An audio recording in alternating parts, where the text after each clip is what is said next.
Boss मराठीच्या घरातील असा एक क्षण अथवा आठवण जे तू कधीच विसरू शकणार नाहीस? माझं तिकीट टू फिनाले. कारण तेव्हा मी टायमरला बीट केलं होतं आणि जिंकले होते ते टास्क. ओके. तुझ्या घरच्यांच्या मित्रमैत्रिणींचा तुझ्या घरच्यांच्या काय प्रतिक्रिया आहेत?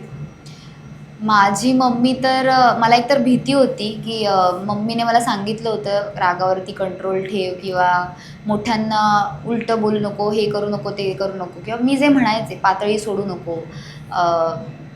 काही गोष्टी असतात ज्या पटत नाहीत मला त्या करू नको असं मम्मी सांगत होती मला. आणि ज्या मी केल्या नाहीत पूर्ण सीझनमध्ये. माझे 100 दिवस जरी चेक केले तरी मी अशा गोष्टी केल्या नाही आहेत. आणि मम्मी जेव्हा आली आणि मम्मीने मला तो रिझल्ट तिचा सांगितला की तू खूप छान केलीस, मला खेळलीस, मला तुझ्यावरती गर्व आहे. मला तिथेच असं झालं होतं की मम्मीच्या तोंडून आलं आहे ना, म्हणजे मी कुठेतरी प्रवासात जिंकली. तुझ्या तुझ्या आजीबद्दलचं तुझं प्रेम वेगळंच आहे आणि तुझ्या आजीने सुद्धा तुझा पूर्ण प्रवास बघितला. तर आजीबद्दल काय बोलशील? काय प्रतिक्रिया होती आजीची?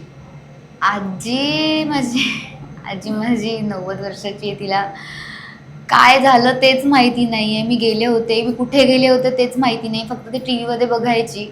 फिनाले बघून आल्यानंतर ती आत्याला येऊन सांगते, "तनूचा साखरपुडा छान झाला" म्हणून. मग सगळ्यांचं असं झालं, "कधी झाला?" ती म्हणते, "आत्ताच तर झालं ना, केवढी माणसं होतीत वगैरे."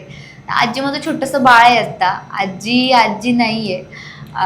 तिला आवडलं मी जिंकले वगैरे, पण तसा प्रवास विचारला किंवा काय झालं तिला सांगता येईल. ओके.